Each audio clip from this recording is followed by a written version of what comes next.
I'm here with Andy, as a friend of mine, and Andy is the owner of the Zen Pots, and we're going to talk about his experience with healing work, and what I'm especially interested in is trauma. So, can you tell a little bit more about what you do and what you do regarding trauma work?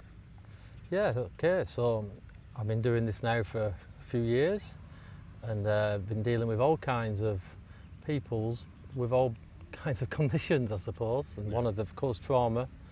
Trauma is one of them. It buries itself deep inside. It can hide in the body, which took me a few years of practicing to realise it's not just the energy healing. You have to wring it out. Yeah. It hides in the body. We've experienced that ourselves, and it came to me because through energy healing, and then I realised that the breath work, it was so important, and then I realised that the movement was so important as well, and then putting them all together, it gives you the full package of being able to address people's trauma. Things like what stuff have I come across? Terrible things like rape, incest, deep stuff like that. Working with veterans with trauma, of course, deep-rooted trauma. So, and it all comes in different shapes and forms, and you have to deal with it in all different ways. So you have Yeah. to take it as it comes, I suppose. So, what are the most beneficial tools you use, or ways of healing to deal with deep-rooted trauma? You know, it's a good question, and I'm thinking actually, what came to mind straight away was actually the best tool I've got is I find it extremely helpful is that discovery session at the beginning, because by observing the person within a conversation, you can get past and around what thoughts getting in the way of, and you can get the telltale signs of where really that trauma might be hidden, where really it started from. And I think it's like the best tool you've got is to spend that time listening, observing, and making some notes. So it's a great tool is your observation, sitting back, beginner's mindset, not automatically knowing what it is, but it's starting from a place of clarity, Yeah. and then you just let it unfold. Because many times when I first started out, I used to get plans organised of what I was going to do, and then he always changed when they came because, absolutely, that would be absolutely the wrong thing to do. So now I start from that point of view. Yeah, every individual has his own way of working with, and nothing is the same. And you were talking about the veterans. Something what I remember was that you discovered something with the ice baths and the cold therapy or cold exposure. How you approach it, not plunge everybody immediately in the sub-zero or. No, absolutely right. I mean, luckily for me, and maybe it wasn't luck. I decided to get because the veterans were coming to a place that I had, and part of the treatment we're giving was the ice baths at the end. But to plunge people in certain traumatic states into an ice bath at basically 1 degree is absolutely, I found out, the wrong thing to do. And when you do these trainings, they give you a bit of insights into it, but absolutely, by observing the people, you realise, and I realise, that most veterans can't go in under 12 degrees. And they find that really much like most people would find 3 or 4 degrees. It's kind of unbearable. They have to really work themselves. And they start off at 10, 20 seconds at best at 12 degrees. So, of course, I learnt through that I can understand the depth of the trauma that they're in. And actually, it's a beautiful thing that when you see the nervous system starting to release and let go, and they start to be able to, week on week, of course, consistency is the bomb. They come back and then they work their way to 3, 2, 1 degrees, and they end up staying in for like 3, 4 minutes. It's a beautiful thing. Yeah, I remember when we were working on that. Once I got in the real cold temperature, my body just didn't want to do it, and everything went haywire, and it made it even worse. And then we started to slow down from 9 degrees up to sub-zero degrees, and then it was bearable, and my body started to use to it and started to release. Eventually, really, the tension. My body was shaking, and it did exactly what it needed to do. And it is important, I think, just working with people and just take it slow, and Yeah. especially when it comes to deep-rooted trauma. Well, it goes back to grounding first. Them early moments of getting the body ready, slowly grounded into that cold water therapy, rather than just diving in. Same with breath work. If you do the same thing with breath work, if they're not ready for it, without that grounding, you can work the way up to the release parts of healing. But you can't go straight in if the bottom's fallen out of themselves. Yeah. It's that foundation first, and that's what we did with the baths. It's what we do with the breath work, and it's what we do with the healing. The healing's a beautiful tool for getting that foundation built up. And of course, there's a lot of release work in energetic work as well. So. Yeah, I remember that, and it's also about creating inner safety, because when your body still remembers the old patterns, the old conditionings, you can release whatever you want, but the release doesn't stop only with the session, but it continues days after, weeks after. And when your body starts to continue moving in the old remembrance and suppressing the emotions, resistance and fear the emotions, then you go back to square one and you put everything back where it came from. Yeah, around the loop. I've had, an incident. I've had a client who had a horrendous trauma when she was younger. She was doing extremely well, and then she went on a holiday down to one of these places and went to a breathwork session, went in a group session.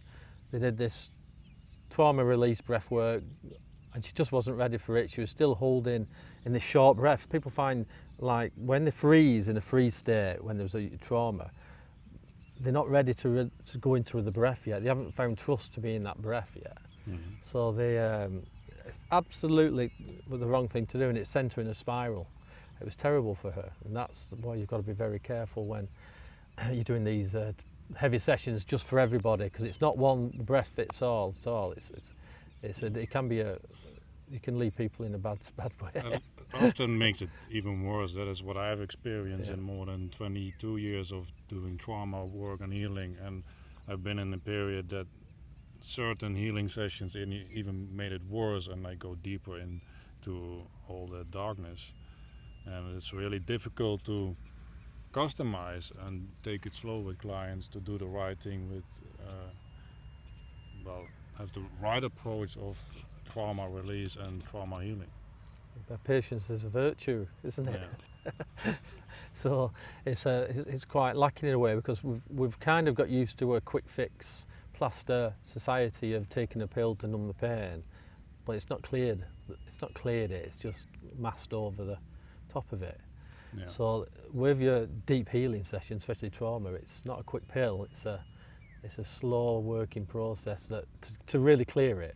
Yeah, and that is also what I expected when I was younger, that it was just a quick fix and it was over it. No, the real work starts when you go home and more things come up and you need to deal with real life with again, but in a different way. And that is also why it is really important to get the right guidance and the integration time with it. What I also experience is you're not going back to the person you was before. You become something new, and you release and let go of an old identity and the stories what were attached to the trauma and all the conditioning what was happened before. And for me it was something, it became a part of me, became my identity, and my stories became my identity, and I was very attached to it. But releasing that can be also very confusing and very scary, and it's like a period of grief what you experience. And how do you experience that with certain clients you work with? How do you approach that?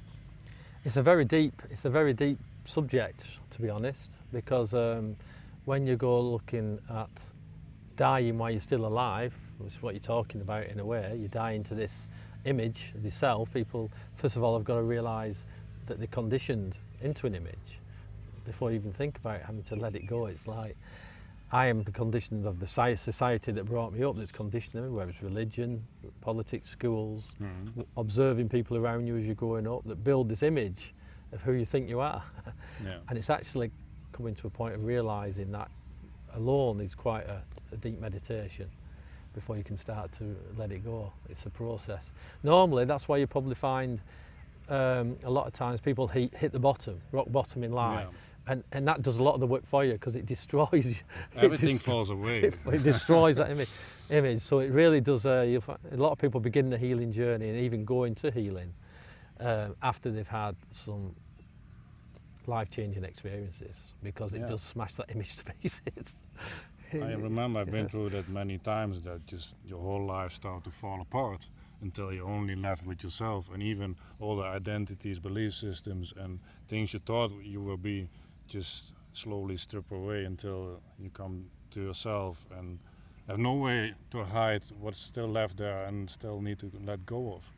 But from there you start something new, and that's the most beautiful part. Well, you've got a chance. I remember when I went through this really bad time and I felt like I bottomed out, and when I started to piece myself back together again, I realised you've got an opportunity here to piece yourself back together, because I realised I couldn't get back to that person who died, who'd gone.